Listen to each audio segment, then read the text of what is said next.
Hello, আমার প্রিয় ছাত্রছাত্রী, আশা করি তোমরা সবাই ভালো আছো। আজকে তোমাদের সঙ্গে যে বিষয়টি নিয়ে আলোচনা করব সেটি হলো দশম শ্রেণীর উপপাদ্য 41। এর সাথে সাথে আরেকটা কথা বলে রাখি, চ্যানেলটি ভালো লাগলে অবশ্যই করে সাবস্ক্রাইব করে দিও।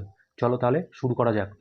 প্রথমে যেটা আসি, সাধারণ নির্বাচন, সেটি হলো বৃত্তের বহিস্থ কোনো বিন্দু থেকে যে দুটি স্পর্শক অঙ্কন করা যায় তাদের স্পর্শ বিন্দু দুটির সঙ্গে বহিস্থ বিন্দুর সংযোগ সরলরেখাংশ দুটির দৈর্ঘ্য সমান এবং তারা কেন্দ্রে সমান কোণ উৎপন্ন করে। যেভাবে বললাম সেভাবে যদি আমরা একটা জ্যামিতি কল্পনা করি বা চিত্র অঙ্কন করি, তাহলে কি হয় না, একটা বৃত্ত অঙ্কন করতে হবে। সেই বৃত্তের আমরা যদি একটা বৃত্ত অঙ্কন করি, অকেন্দ্রীয় বৃত্তের একটা বৃত্ত, তার বাইরে একটা বিন্দু বহিস্থ বিন্দু নিতে হবে। সেই বহিস্থ বিন্দু থেকে দুটি স্পর্শক অঙ্কন করতে হবে। দুটি স্পর্শক এখানে অঙ্কন করা গেছে, পি এ এবং পিবি, এবং তাদের সংযোগ সরলরেখাংশ কোণ দুটো হবে স্পর্শ বিন্দু এ এবং বি, এদের সংযোগ সরলরেখাংশ কেন্দ্র থেকে ও এ ও বি, এবং এরা যারা কোণ উৎপন্ন করবে পি ও এ এবং পি ও বি, এই কোণটা এবং এই কোণটা, সেটা এখানে ভাষায় লিখলে সেটাই বোঝায়। সেটা হলো প্রদত্ত, যদি আমরা সেরকমই লিখি তাহলে বোঝায় ও কেন্দ্রীয় বৃত্তের বহিস্থ বিন্দু পি থেকে পি এ পিবি, এই যে পি এ এবং পিবি দুটি স্পর্শক অঙ্কন করলাম, যাদের স্পর্শ বিন্দু যথাক্রমে এ এবং বি, এবং এ এবং বি যেই আমরা পেয়ে গেলাম, সঙ্গে সঙ্গে কী করতে হবে না, ও এ ও বি এবং ওপি, ও এ ও বি এবং ওপি যুক্ত করলাম, এবং পি এ পিবি সরলরেখাংশ দুটি কেন্দ্রে দুটো কোণ উৎপন্ন করবে। সেটা কি কি কোণ না, পি ও এ এবং পি ও বি, এই কোণটা দুটি কেন্দ্রে উৎপন্ন করেছে। এবং প্রমাণ কি করতে হবে তার আগে একটা কথা বলে রাখি, আমাদের এখানে অঙ্কন নেই। এখানে যা এখানে সাধারণ নির্বাচনে বলা আছে সেটাই আমরা প্রদত্তে লিখলাম, এবং এর সাহায্যে আমরা এবার প্রমাণটা করব। প্রমাণ কি করতে হবে বলেই দেওয়া ছিল পরিষ্কার একদম, যে দুটি সংযোজক বিন্দুর বহিস্থ বিন্দু থেকে সরলরেখাংশ দুটির দৈর্ঘ্য সমান হবে এবং কেন্দ্রে তার সমান কোণ উৎপন্ন করবে। তার মানে পি এ এবং পিবি সমান প্রমাণ করতে হবে, এ একটা প্রমাণ। এবং কেন্দ্রে এই কোণটা এবং এই কোণটা উৎপন্ন হয়েছে, কোণ দুটো যে সমান সেটা প্রমাণ করতে হবে। কি না, পি ও এ একটা কোণ এবং পি ও বি এ একটা কোণ, এই দুটো কোণ সমান প্রমাণ করতে হবে, এবং দুটি সরলরেখাংশের দৈর্ঘ্য পি এ এবং পিবি সমান প্রমাণ করতে হবে। তাহলে এখানে মোট দুটো প্রমাণ করতে হবে। তাহলে এখানে প্রমাণ কি আছে, প্রমাণ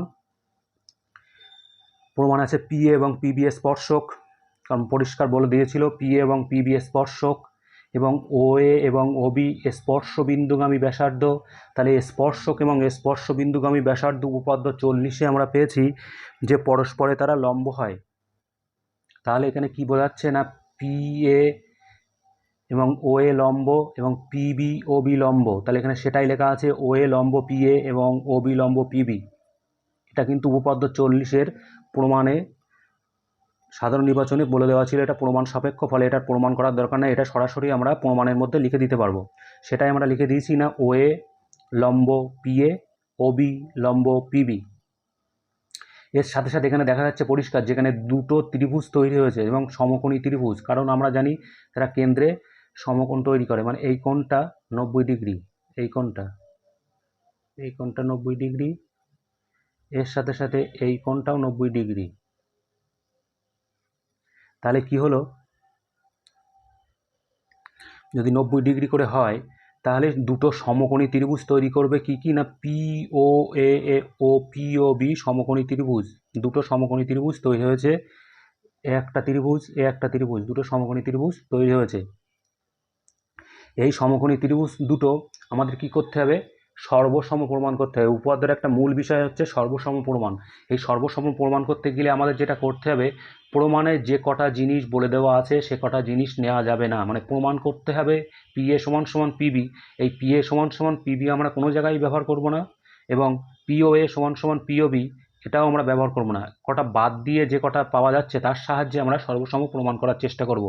তাহলে প্রথমে বলে রাখি, একটা সমকোণী ত্রিভুজের একটা কোণ সমকোণ হলে সেটা আমরা সমকোণ নিতে পারি না। কি কি প্রথমে নিলাম না, ও এ পি এবং ও বি পি সমকোণ বা এক সমকোণ যাই বলি না কেন, তাহলে ও এ পি এবং ও বি পি সমান হবে, কারণ প্রত্যেকটা আমি এখানে দেখিয়ে দিয়েছি 90 ডিগ্রি।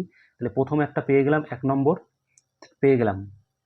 এবং আরেকটা জিনিস যেটা পরিষ্কার লক্ষ্য করো তোমরা, সেটা দেখতে পাবে যে ওপি এখানে যে সরলরেখাংশটা এটা বাদ দিলে কিন্তু আর ত্রিভুজ দুটো থাকে না, মানে চতুর্ভুজ হয়ে যায় তখন, মানে পি বি ও এ তখন এটা চতুর্ভুজ হয়ে যায়। তার মানে ওপি পিও এ ত্রিভুজেরই একটা বাহু, আবার পি ও বি ত্রিভুজেরই একটা বাহু। তারপরে ওপি আমরা কি পরিষ্কার বলতে পারি, ওপি হচ্ছে সাধারণ বাহু। তাহলে ওপি আমরা সাধারণ বাহু পেয়ে গেলাম। এর সাথে সাথে আমরা যেটা করব সেটা হলো একই বৃত্তের ব্যাসার্ধ কি কি কোনটা কোনটা, ও এ এবং ও বি একই বৃত্তের ব্যাসার্ধ, তার মানে ও এ সমান সমান ও বি লিখতে পারবো। তাহলে ও এ সমান সমান ও বি আমরা লিখলাম। তাহলে কি হলো, প্রথমে আমরা যেটা করলাম সমকোণ দিলাম, তারপরে একটা সাধারণ বাহু দিলাম যেটা দুজনের মধ্যে অবস্থিত, যেটাকে আমরা পরবর্তীতে অতিভুজ বলতে পারবো, এবং আরেকটা আমরা বাহু ও এ এবং ও বি দিয়ে দিলাম। তাহলে প্রথমে যেটা সমকোণ, তারপরে অতিভুজ, তারপরে বাহু, তার মানে সর্বসমতার 4 নম্বর পয়েন্টে যেটা আছে আরএইচএ, সেই আরএইচএস শর্ত অনুসারে আমরা পি ও এ এবং পি ও বি এই ত্রিভুজটাকে আমরা সর্বসম প্রমাণ করলাম। এই যে পি ও এ সর্বসম পি বিও। তাহলে আমরা যখনই সর্বসম প্রমাণ করলাম সঙ্গে সঙ্গে আমরা কি বলতে পারবো, বাহু সমান বলতে পারবো এবং কোণ সমান বলতে পারবো। কোন বাহুটা সমান না, পি এ সমান সমান পিবি বলতে পারবো, কারণ অনুরূপ বাহু হিসেবে 1 নম্বর প্রমাণ হয়ে যাবে। তাহলে 1 নম্বর প্রমাণ সেটাই লেখা আছে, পি এ সমান সমান পিবি সর্বসম ত্রিভুজের অনুরূপ বাহু। এবং অনুরূপ কোণই আমরা বলতে পারবো পি ও এ এবং পি ও বি, এই কোণটা সমান, মানে 1 নম্বর কোণ আর 2 নম্বর কোণ আমরা যদি নাম দেই, তাহলে 1 নম্বর কোণ আর 2 নম্বর কোণ সমান না সর্বসম ত্রিভুজের অনুরূপ কোণ সমান। তাহলে পি ও এ সমান সমান পি ও বি সর্বসম 2 নম্বর প্রমাণ হয়ে গেল। দুটো প্রমাণ এখানে কমপ্লিট হয়ে গেল। চ্যানেলটি ভালো লাগলে অবশ্যই অবশ্যই করে তোমরা সাবস্ক্রাইব করে দিও। ধন্যবাদ, ভালো থেকো, সুস্থ থেকো।